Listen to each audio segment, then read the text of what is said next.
தேவதாய்க்கு விசேஷ பிரியமான புனித அந்தோனியாரே, எங்களுக்காக வேண்டிக் கொள்ளும்.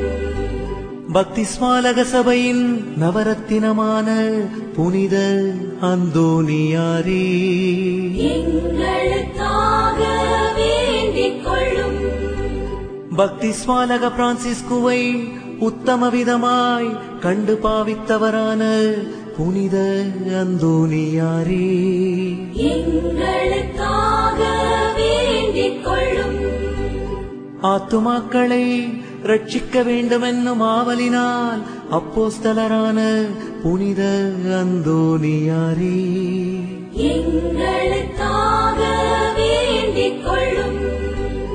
தேவஸ்நேக பெருக்கத்தினால் வேத சாட்சியான புனித அந்தோனியாரே,